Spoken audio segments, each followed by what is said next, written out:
Don't call him a model. He is a genius. वो लिखता है, डायरेक्ट करता है, पेंट करता है, कंसीव करता है और एक्टिंग तो इसलिए करता है क्योंकि लड़कियां उस जालिम को देखकर दिल थाम लेती हैं। क्या आग दोनों तरफ बराबर लगी है? शोले अभी उनके दामन तक नहीं पहुंचे क्योंकि वो अब तक मुझे कम सिन समझते हैं। गरज ये है कि दिल भी है खाली और घर भी है खाली। उनको मिलेगी कोई किस्मत वाली।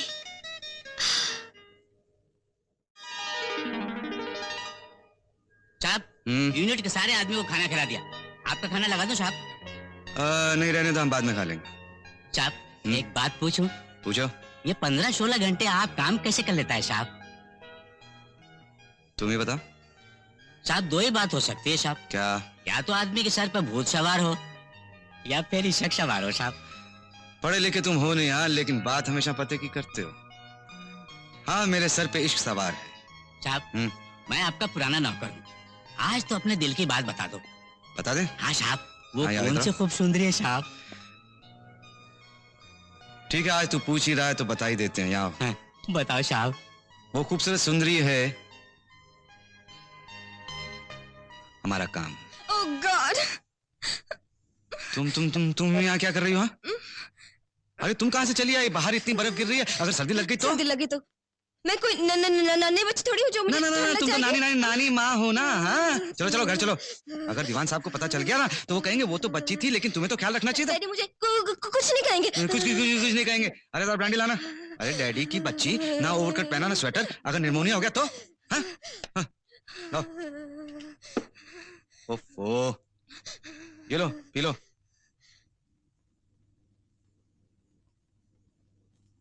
इतनी ब्रांडी मैं तब पीती थी जब मैं 4 साल की थी।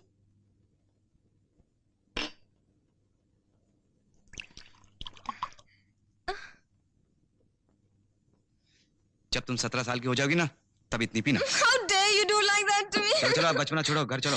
बाहर बहुत सर्दी है, आज मैं यहीं सो जाऊंगी। नहीं, ना तुम सोओगी ना मुझे काम करने दोगी। I promise मैं तुम्हें बिल्कुल तंग नहीं करूंगी।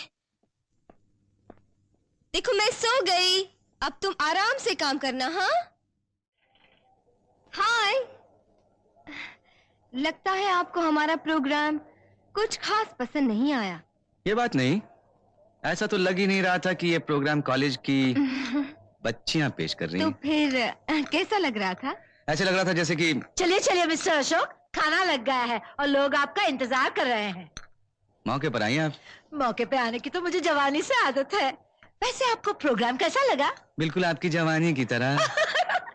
Thank you. Thank you.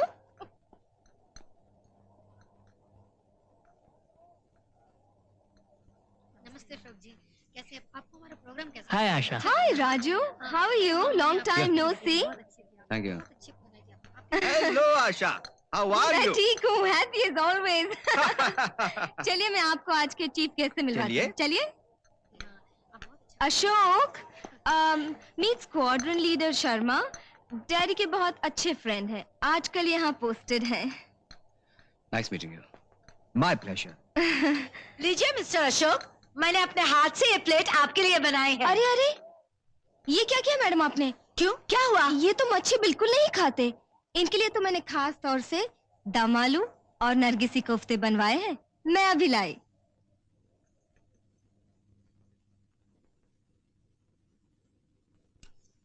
बड़ा ख्याल है आपको हमारा।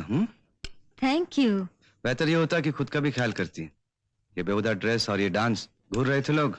बच्चों को क्या फर्क पड़ता है? सर्दी लग जाती। मेरे पास तो ढांपने के लिए कुछ भी नहीं है, अगर आपके पास कुछ है तो ढांप दीजिए। ओ आई सी है।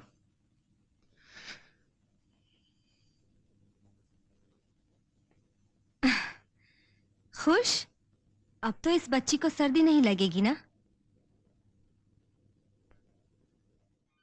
अरे हेलो अशोक। गुड मॉर्निंग दीवान साहब। बहुत जल्दी वापस आ गए, शूटिंग खत्म हो गई क्या? शूटिंग तो खत्म नहीं हुई, लेकिन ऐसी गजब की सर्दी पड़ रही है वहां पर, क्या बताऊं मैं आपको। मैं तो अपने दुश्मन को भी सलाह ना दूं कि ऐसे मौसम में कश्मीर जाए।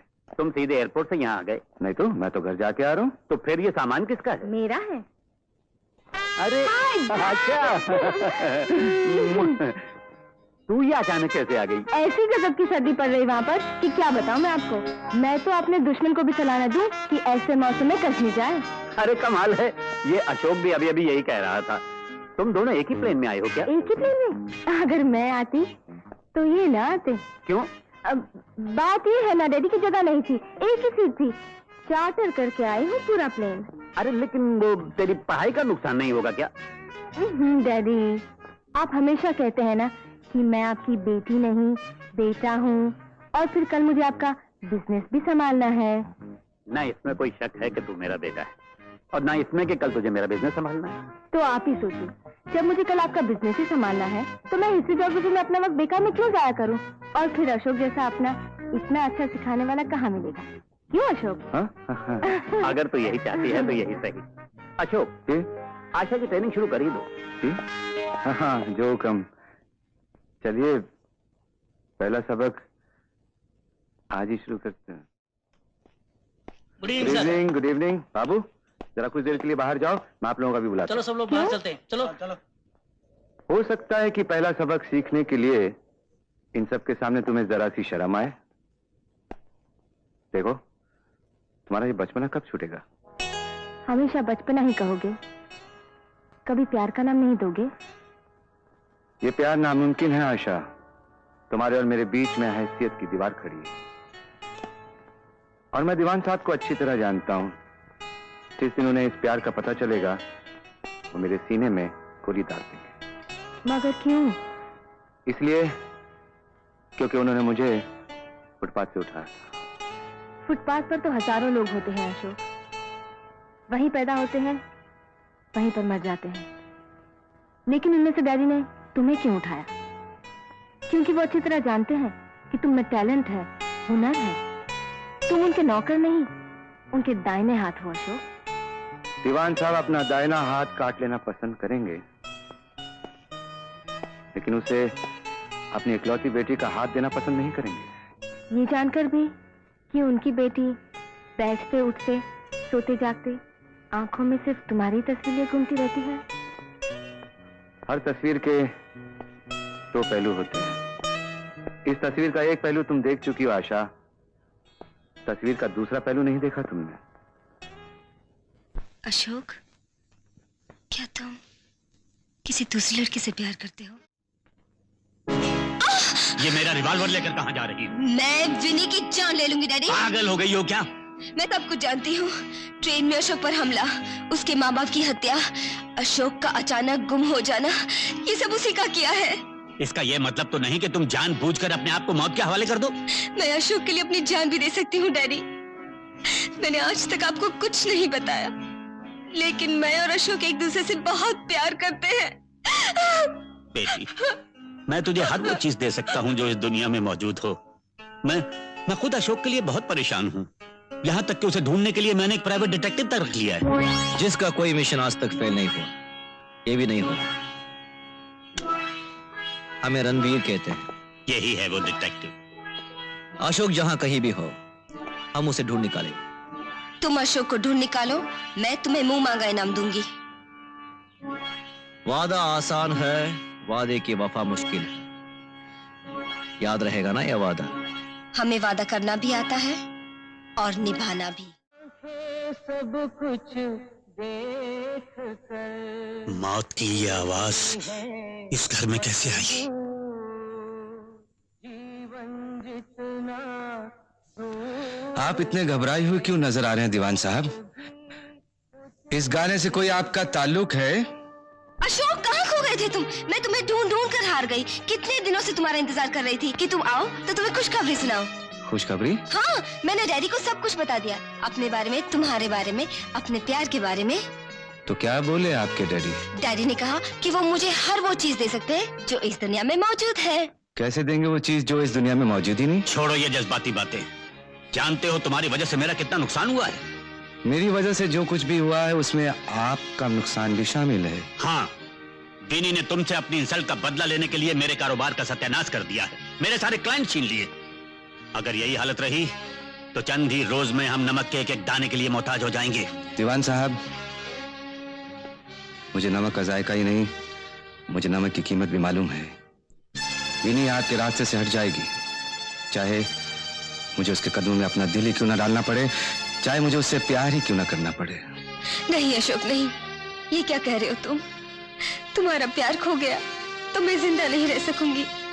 भगवान ने चाहा तो हम कोई और बिजनेस कर लेंगे। तुम दीवान साहब को नहीं जानती, वो हार मान के रास्ता बदलना नहीं जानते। आशा, ये बिजनेस है और बिजनेस में हर चीज कुर्बान की जा सकती है, चाहे वो दिल हो, दिल का प्यार हो। अशोक रोके ना डैडी, प्लीज जाने रोके दो ना। उसे। अशोक सुनो तो। तुम समझते हो कि अशोक पहली बार विनी के पास जा रहा है? अरे उनका रोमांस तो इतना पुराना हो चुका है कि अब उसे शादी की बदबू आने लगी है। हमारी जुबान का एतबार नहीं तो अपनी आंखों को आजमा लो।